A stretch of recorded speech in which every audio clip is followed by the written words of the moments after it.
오늘 저는 이 본문의 말씀을 읽으면서 느꼈던 느낌이 하나 있습니다.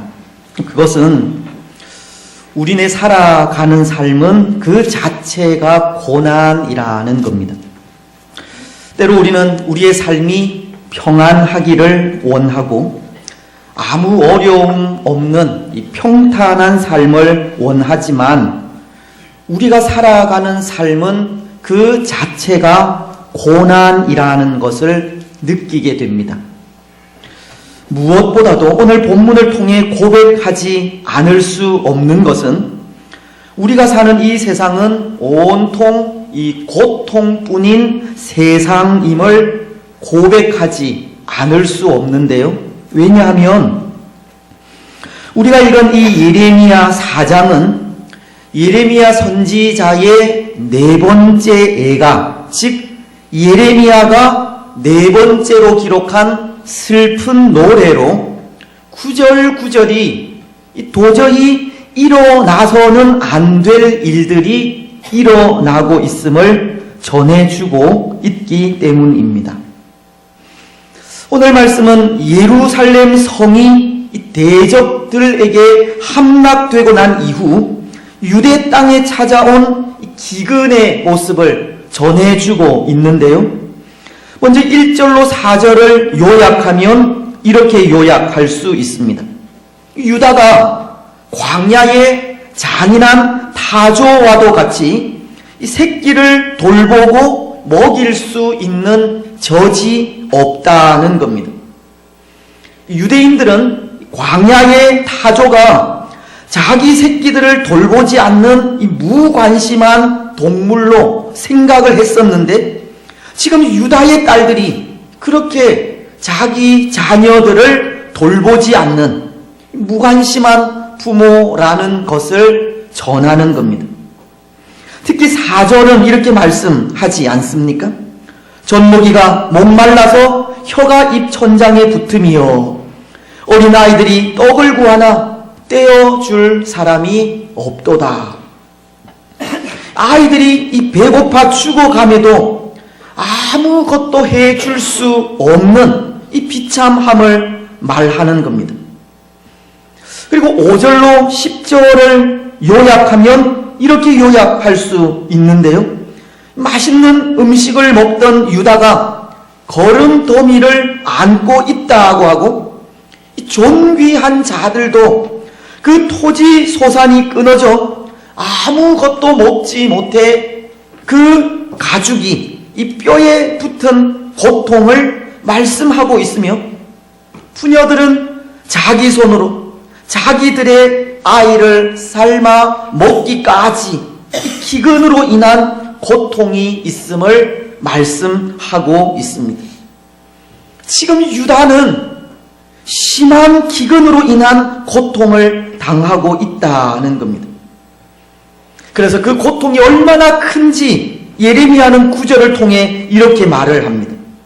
칼에 죽은 자들이 추려 죽은 자보다 나음은 토지 소산이 끊어짐으로 그들은 찔림 받은 자들처럼 점점 쇠약하여 가미로다.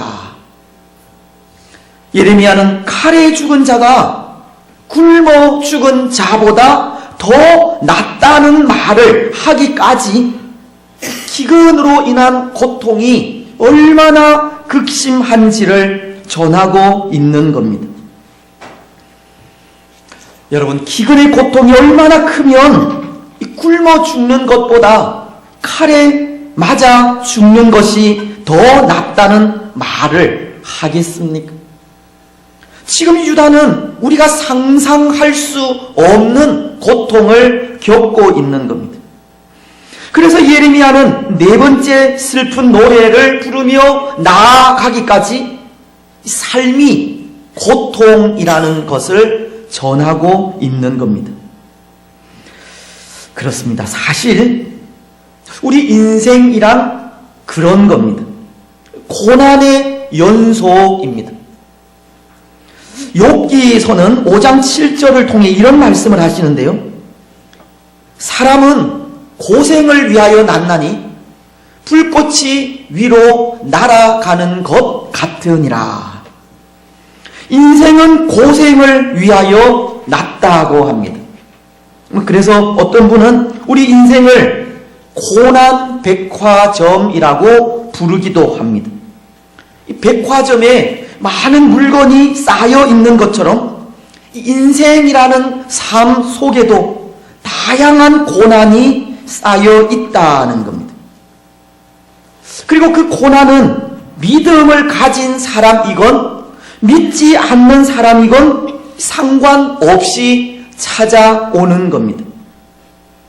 때로 오늘 우리는 믿음의 사람으로 이렇게 하나님 앞에 찾아 나와 하나님의 은혜를 간구하고 하나님을 예배하며 구원의 은혜를 찬양하는 것이 어쩌면 지금보다 더 나은 삶, 지금보다 더 나은 환경이 주어지기를 소원하는 마음 때문인지도 모르지만 그런 우리에게도 시련은 오고 위기가 오며 고난이 따른다는 겁니다. 믿음 안에서 평안하기를 소원하는 우리의 바람과는 상관없이 세상 모든 사람들이 겪는 고통을 믿음을 가진 우리도 똑같이 겪게 되는 겁니다. 이 세상 모든 사람들의 삶이 고난이듯이 우리의 삶도 그 자체가 고난이라는 겁니다. 그런데 여러분, 왜 그렇겠습니까? 왜 오늘 우리가 살아가는 삶은 그 자체가 고난이겠습니까? 더군다나 믿음을 가진 우리에게 믿음 안에서 평안하기를 바라는 바램과는 상관없이 이 세상 모든 사람들이 겪는 고난을 똑같이 겪게 된다면 그 이유가 무엇이겠습니까? 어차피 세상 사람들이 당하는 고난을 믿음을 가진 우리도 똑같이 당하게 된다면 굳이 하나님을 섬기며 나아갈 이유가 없을 것도 같은데요. 왜 믿음을 가진 우리에게도 고난이 오겠습니까? 물론 예수님을 믿는 우리에게는 구원이라는 놀라운 은혜가 주어집니다. 그래서 그것 하나만이라도 세상의 모든 고난을 이겨갈 수 있지만 때로 세상의 삶 속에 예수님을 믿지 않는 사람들과 아무런 차이가 없는 삶이 주어진다면 굳이 하나님을 섬기며 나아갈 필요가 없다는 생각이 들기도 하는 겁니다. 그렇지 않습니까? 그런데 여러분, 오늘 우리가 사는 우리네 삶은 그 자체가 고난인 이유가 있습니다. 또 고난 속에 세상 사람들과는 달리 믿음을 가진 우리만이 가져야 하는 다름도 있습니다. 아니, 믿음을 가진 우리는 세상 사람들이 가지지 않는 분명한 다름이 있어야 합니다. 먼저 이 믿음을 가진 우리에게도 고난이 오고 시련이 오며 위기가 찾아오는 것은 오늘 우리도 세상 사람들과 똑같이 범죄한 세상 속에서 살아가기 때문에 그런 겁니다.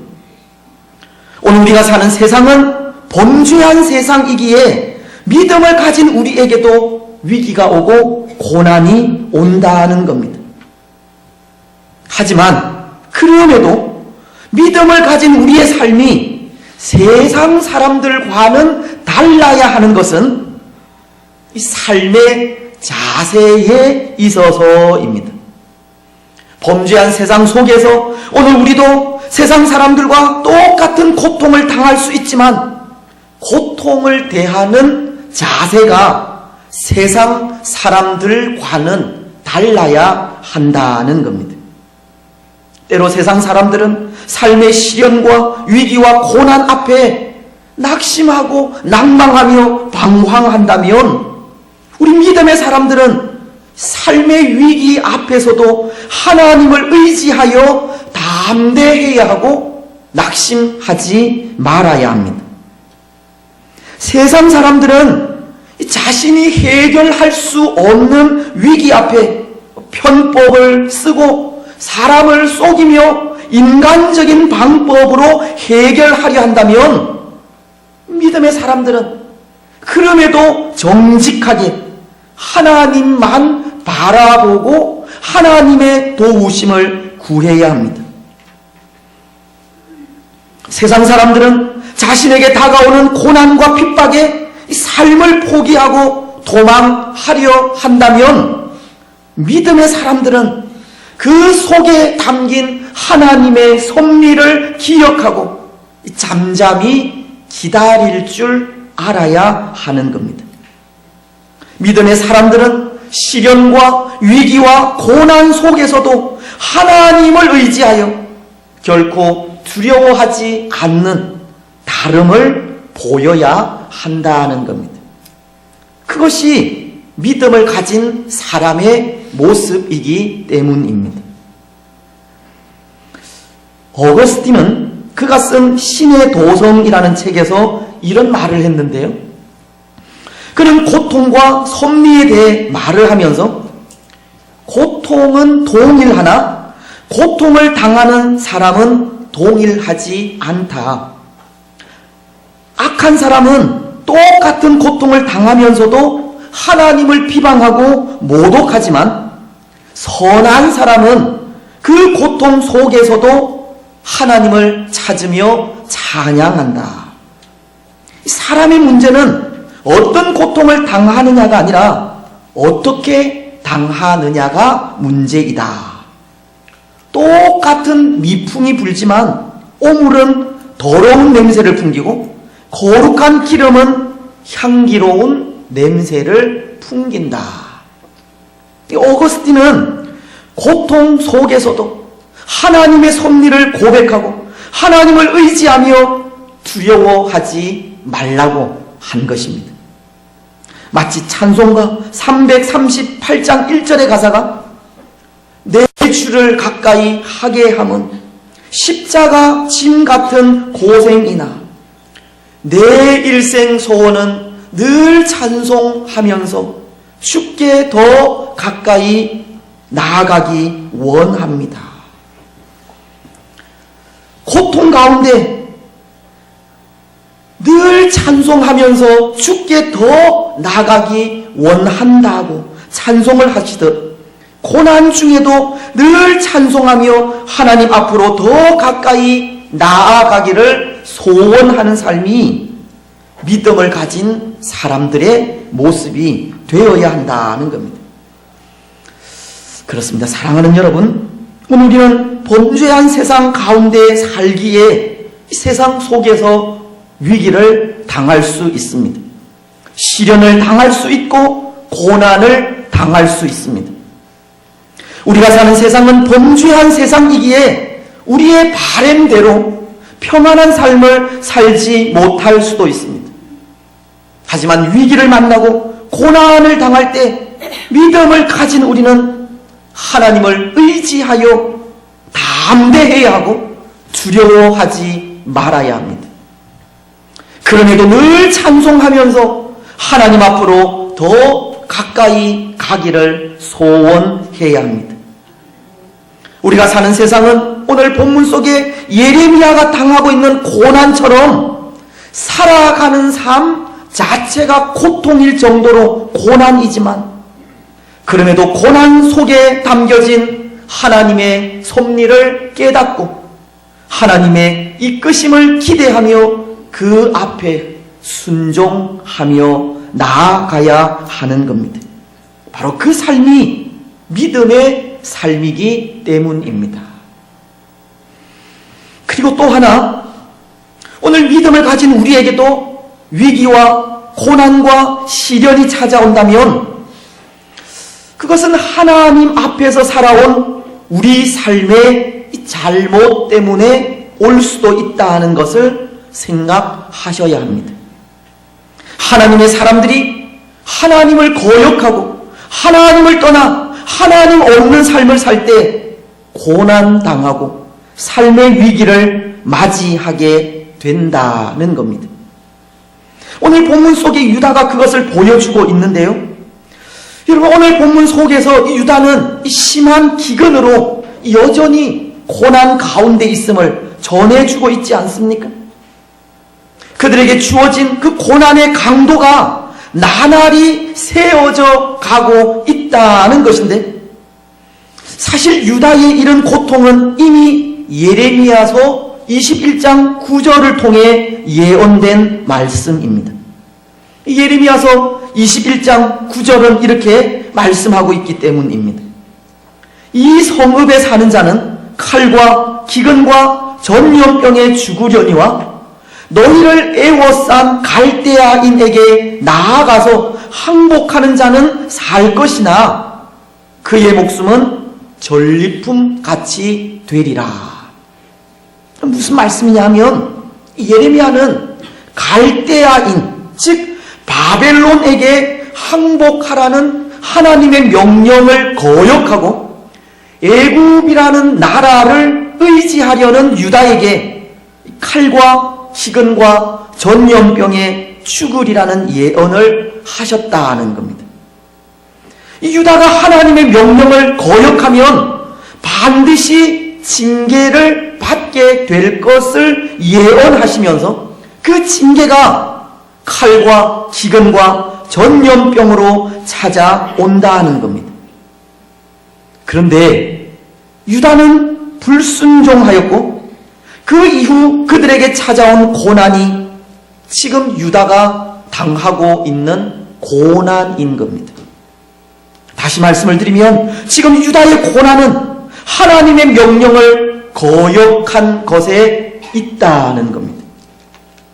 그리고 이것이 오늘 우리에게 가르치는 것도 하나님의 말씀에 불순종하고 거역할 때 고난이 찾아올 수 있다는 것을 가르치는 겁니다. 그렇습니다. 여러분, 오늘 우리가 분명히 기억해야 할 것은 고난은 하나님의 말씀에 불순종하고 하나님을 떠나 하나님 없는 삶을 살 때 온다는 겁니다.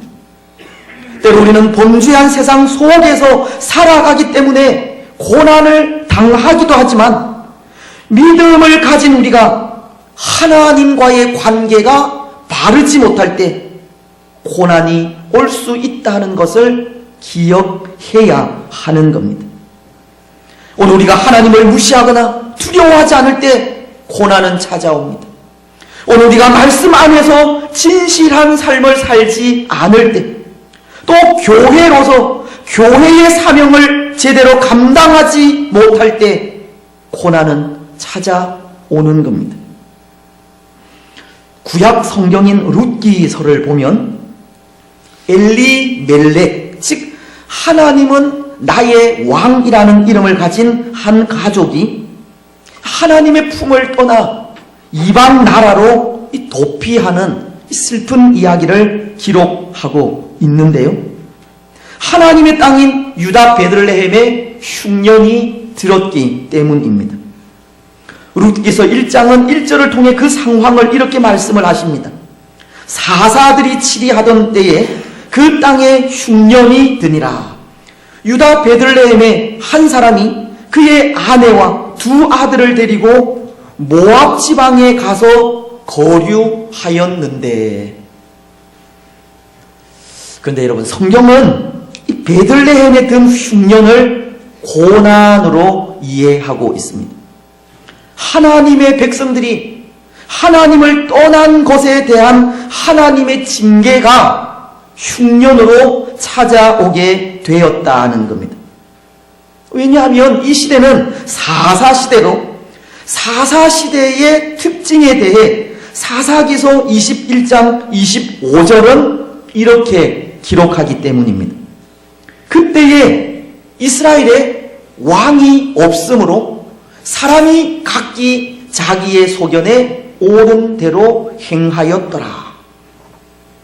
사사시대는 눈에는 보이지 않지만 하나님이 왕이셨고 참된 왕이신 하나님의 통치를 받아야 하는 시대였지만 이스라엘은 왕이신 하나님이 눈에 보이지 않는다고 하나님의 생각이 아니라 전적으로 자신의 생각에 옳은 대로 행한 겁니다. 자기 생각대로 말하고 자기 생각대로 행동하는 모습을 통해 그 시대에 얼마나 많은 죄악들이 행해졌는지 모릅니다. 하나님을 떠나는 삶을 통해 얼마나 많은 부패와 부조리들이 난무했는지 모릅니다. 아마 모르긴 몰라도 오늘날과 비슷하지 않을까 생각합니다. 그 혼란은 이루 말할 수가 없었다는 겁니다. 바로 그 삶이 하나님의 징계를 받게 한 겁니다. 하나님께서 흉년으로 그들을 징계하기까지 그 시대는 하나님 앞에 불순종하고 있었던 겁니다. 여러분, 오늘 우리도 잊지 말아야 할 것이 있습니다. 하나님이 우리의 왕이라는 사실입니다. 우리가 그 사실을 잊어버린다면 우리 역시도 이스라엘과 마찬가지로 우리 생각에 옳은 대로 행할 수밖에 없습니다. 이미 우리가 사는 시대가 그런 시대가 된 것도 같지만 우리는 하나님이 나의 왕이라는 사실을 반드시 기억해야 하고 그래서 전적으로 하나님의 통치를 받아야 하며 하나님의 품 안에 거해야 합니다. 우리의 생각과 주장은 철저하게 내려놓아야 하고 온전히 하나님의 뜻에 순종해야 합니다. 그 일이 그럼에도 고난을 벗어나게 하는 길이기 때문입니다. 고난은 하나님과의 관계가 바르지 않을 때 찾아오기도 하는 것이기 때문입니다. 그런데 여러분, 오늘 우리가 사는 세상이 이런 이유로 인해 삶 자체가 고난임을 생각할 때 또 하나 이런 생각을 하셔야 합니다. 우리가 사는 믿음의 삶이 평안하고 잘 되며 복 받으려는 것보다 애써 이 고난의 길을 선택해 걸어가야 한다는 겁니다. 무슨 말씀이냐 하면 믿음을 가진 우리에게도 고난이 오고 또 우리가 사는 삶은 그 자체가 고난이기 때문에 고난의 삶을 살아가는 우리의 삶에 평안하고 잘되며 복받기만을 바라는 생각을 버려야 한다는 겁니다. 평안하기를 바라는 생각보다는 오히려 좁은 길, 고난의 길을 택해 그 길을 걸어가야 합니다. 왜냐하면 오늘 우리의 삶이 평안하고 잘되며 복받기만을 바라다간 이 갑자기 찾아올 수 있는 위기 앞에 그 위기를 극복할 수 있는 힘이 없기 때문입니다. 믿음을 가진 우리에게도 분명 고난은 오는데 잘 되기만을 바라는 신앙생활을 하다 보면 위기를 만날 때 그 위기를 극복할 수 있는 힘이 없다는 겁니다. 그래서 우리가 사는 믿음의 삶은 평안하고 잘되고 복받으려는 생각보다 좁은 길, 고난의 길을 걸어가야 하고 그 길을 통해 고난을 이겨가는 담대한 믿음을 길러야 하는 겁니다.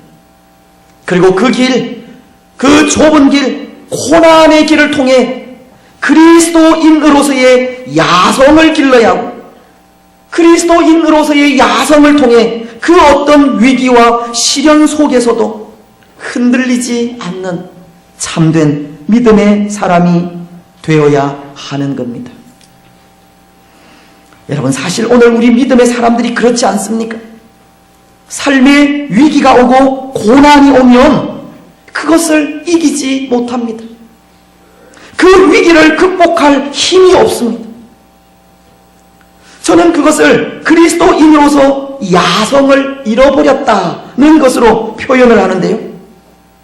오늘 우리는 이미 고난에 허약한 그리스도인, 고난을 견디지 못하는 나약한 그리스도인이 되었다는 겁니다.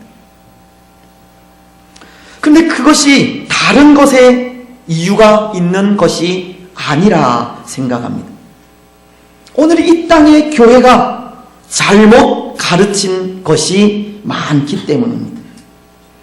교회인 우리가 바르게 가르치지 않았기 때문입니다.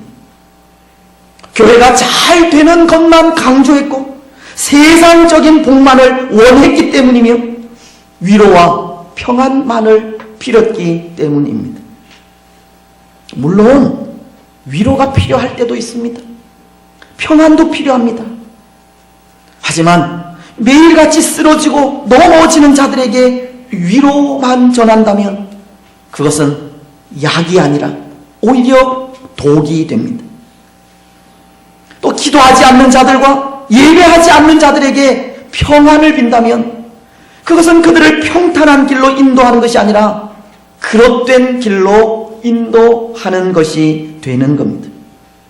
잘 되고 복 받는 길만을 강조하는 것은 강한 그리스도인으로 양육하는 것이 아니라 허약한 군사로 만드는 겁니다. 매일같이 쓰러지고 넘어지는 자들에게는 위로가 아니라 책망이 필요하고 잘못된 길을 가는 자들에게는 평안이 아니라 징계를 해야 합니다.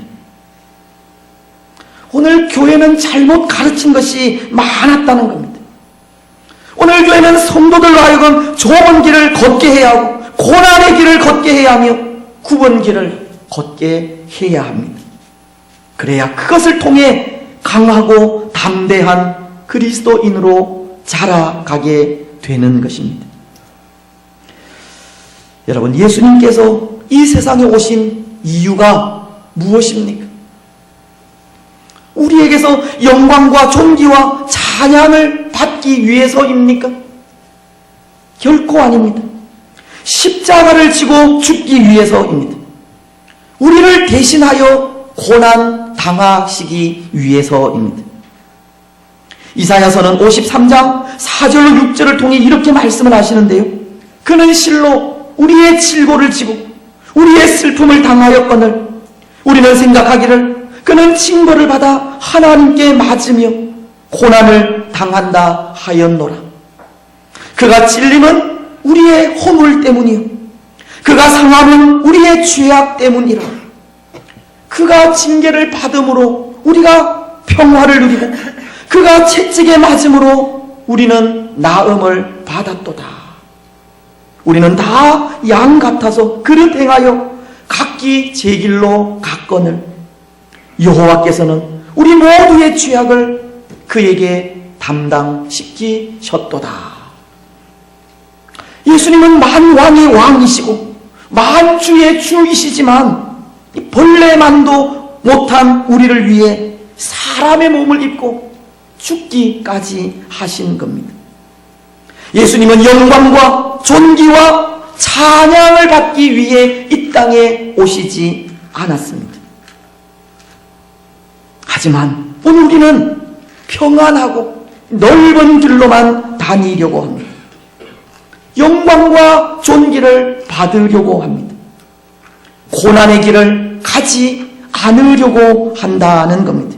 그러니 연약한 그리스도인, 나약한 그리스도인이 될 수밖에 없는 겁니다.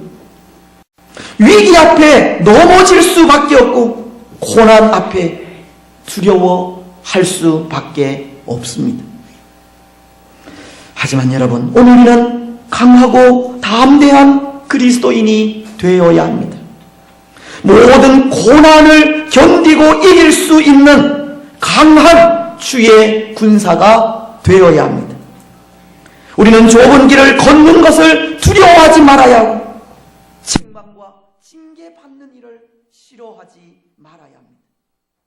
고난의 길을 통해 하나님을 좀 더 가까이 만나야 하고 고난의 길을 통해 온전한 하나님의 사람이 되어야 합니다. 여러분, 오늘 우리는 평안하고 잘되고 복받기만을 원하는 삶보다 좁은 길, 고난의 길을 걸어가시기를 바랍니다. 십자가의 길을 걸으시기를 바랍니다. 그래서 그 삶을 통해 강하고 담대한 그리스도의 사람들이 되시기를 바랍니다. 이제 말씀을 맺겠습니다. 사랑하는 여러분, 오늘 본문이 삶은 고난이라는 것을 보여주었듯이 우리가 사는 삶은 자체가 고난입니다. 우리에게서 고통이 끊어지지 않습니다. 오늘 우리가 범죄한 세상 가운데 살아가기 때문에 그렇고 때로 하나님의 곁을 떠나기 때문에 그렇습니다. 하지만 오늘 우리는 고난 속에서도 낙심하거나 흔들리지 않는 믿음의 사람이 되어야 하고, 고난 속에서도 변함없이 하나님 앞에 서는 사람들이 되어야 합니다. 그럼에도 변함없이 하나님과의 관계를 올바로 유지해 나아가야 하고, 그럼에도 좁은 길, 고난의 길을 걸음으로 모든 위기와 고난을 이길 수 있는 힘을 길러야 합니다. 여러분, 고난 많은 이 세상 속에 고난이 순풍이 되어 하나님 앞으로 더 가까이 나아가게 되기를 바랍니다. 고난 속에서도 변함없이 하나님과의 관계를 유지해 나아가시고, 고난 속에 오히려 좁은 길을 택해 걸어가시기를 바랍니다. 그래서 그 삶을 통해 모든 위기와 시련을 이길 수 있는 힘을 가지시고, 그 힘을 통해 고난 속에서도